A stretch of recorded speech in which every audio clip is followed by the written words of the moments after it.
नमस्कार, मैं doctor JP Dubey आज डायबिटीज़ पे कुछ और चर्चा करने के लिए आया हूँ। पिछले वीडियो में मैंने आपको डायबिटीज़ से बचने के टिप्स दिए थे जिससे आप शुगर को नियंत्रित कर सकते हैं, जो कि फास्टिंग 100 mg/dl और PP 140 mg/dl और HbA1c जिसमें 6.5 से कम होना चाहिए।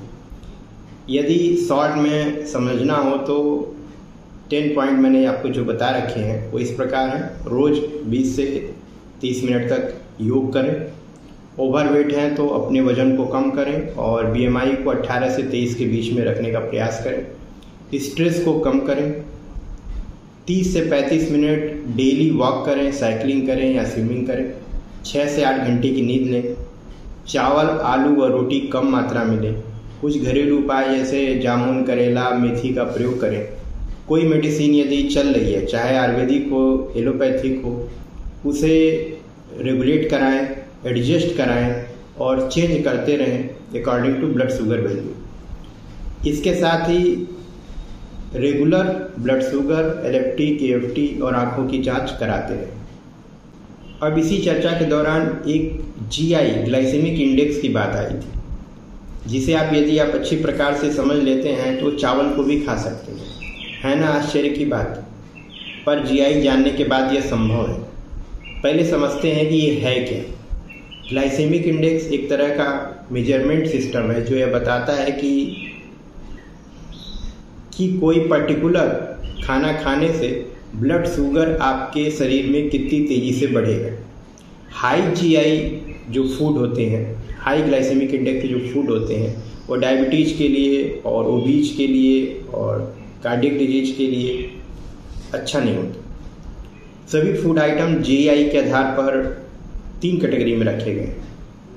पहला ऐसी कैटेगरी जिसकी GI 55 से कम है। दूसरा उसको लो GI फूड बोलते हैं। उसके बाद मीडियम जो 55 से 70 के बीच में है, और हाई GI वाले फूड जो कि 70 से ज़्यादा होते हैं। GI का पैरामीटर हम ग्लूकोज लेने के बाद ब्लड शुगर कितना तेज़ी से बढ़ता है उसको बेस मानते हैं, और यह ग्लाइसेमिक इंडेक्स 100 होता है। कुछ फूड आइटम ऐसे होते हैं जिनका ग्लाइसेमिक इंडेक्स 100 से भी ज़्यादा होता है, जैसे माल्टोज, और कुछ का इनसे भी कम होता है। तो हमारा बेस लाइन क्या होता है, वह 100 होता है, और उसी कैटेगरी के अनुसार हम आगे बात करें। यह GI फैक्टर जो होता है वो डिपेंड करता है 3 बातों पे। पहला जो होता है कि टाइप ऑफ ग्लूकोज, मीन्स अगर फ्रुक्टोज है तो उसका GI बहुत कम होता है, 23 के आसपास, जो कि फलों में मिलता है।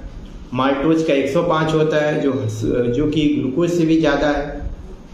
दूसरा होता है फैक्टर जो इम्पोर्टेंट रोल प्ले करता है, वह है ईटिंग मेथड। फाइबर और प्रोटीन के साथ यदि आप कोई फूड ले रहे हैं तो उसका GI कम हो जाता है। साथ में तीसरा फूड की स्टेज क्या है, जैसे अगर कोई राइप्ड फूड है, अच्छे से पका हुआ है, तो उसका GI आपको ज़्यादा मिलेगा। अनराइप है या कच्चा है तो उसका GI आपको कम मिलेगा। शक्कर, मैदा, cake, pastry, polish rice, cold drink, soda, sweet, chocolate, इनका GI बहुत ज़्यादा रहता है। हाई GI को रिड्यूस करना है तो आप सलाद या प्रोटीन के साथ लें। कुछ एग्जाम्पल से समझते हैं। हाई GI प्रोडक्ट वो होते हैं जो जीभ पे रखते ही आपको मीठा लगता है, आपको उसमें मिठास घुल जाती है, तो आप ये समझिए कि वह उसका GI बहुत ज़्यादा है। जैसे एग्जांपल में हनी हो गया, वाटरमेलन हो गया, वाइट राइस हो गया, सीरियल्स हो गए, टेबल शुगर हो गया, सोडा हो गया, पाइनएप्पल है, पोटैटो है, इन सबके 70 से ऊपर है।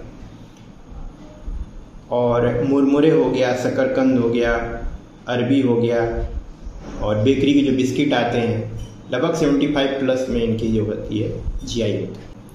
लो GI फूड आइटम को देखते हैं तो उसमें हरी सब्जी, पालक, चौराई, भिंडी, बंद गोभी, परवल, ये सब होता है। और टमाटर, खीरा, गाजर, सलजम, इनका GI जो होता है 55 से भी कम होता है, जो कि ओबिसिटी और डायबिटीज के लिए हम लोग बेस्ट मानते हैं। डेयरी प्रोडक्ट जो होते हैं, दूध, छाछ, पनीर, इनका भी GI कम होता है। फिश हो गया, एग हो गया, चिकन हो गया, इनका भी GI इंडेक्स होता है वो कम होता है। और ड्राई फ्रूट में देखते हैं तो खजूर और किशमिश को छोड़ करके काजू, बादाम, मूंगफली, इन सब का GI कम होता है, आप इसको देख सकते हैं। अब बात आती है कि क्या आप चावल खा सकते हैं और चावल खाना चाहते हैं, क्या जीआई के आधार पर बिल्कुल चावल नहीं खाना चाहिए? ऐसा नहीं है। अगर हम जीआई को समझते हैं तो हम चावल का भी सेवन कर सकते हैं, बट उसका एक तरीका होगा, उसका एक मेथड होगा। अब उस मेथड को हम समझते हैं। यदि आप चावल को खाना चाहते हैं तो आप उसे भगोने में पकाएं, कुकर में उबालें नहीं, भगोने में पकाएं। जैसे प्राचीन काल में या हमारे घरों में पहले बनता था उस तरह से आप उसको अपनाएं, और जो उसका पानी होता है उसको आप फेंक दें। इससे जीआई कम हो जाता है। रोटी और चावल कभी भी दोनों एक साथ नहीं खाना चाहिए। चावल को यदि आप हरी सब्जी के साथ खाते हैं, यानी फाइबर के साथ खाते हैं, या सोयाबीन वगैरह इस तरह की प्रोटीन के साथ खाते हैं, तो भी जीआई कम हो जाता है। अगर आपको ये बात समझ में नहीं आती तो सबसे बेस्ट मेथड क्या होता है? प्लेट मेथड होता है। प्लेट मेथड मीन्स यह है कि अगर हम एक थाली लेते हैं और उसका हम लोग 1/4 जो है वह राइस लेते हैं, और उसका दूसरा 1/4 जो पार्ट है वो हम प्रोटीन के रूप में लेंगे, और आधी थाली जो होगी वह हमारा हरी सब्जी, यानी हरी सब्जी, सलाद, मूली, खीरा, गाजर, ये सब लेना है।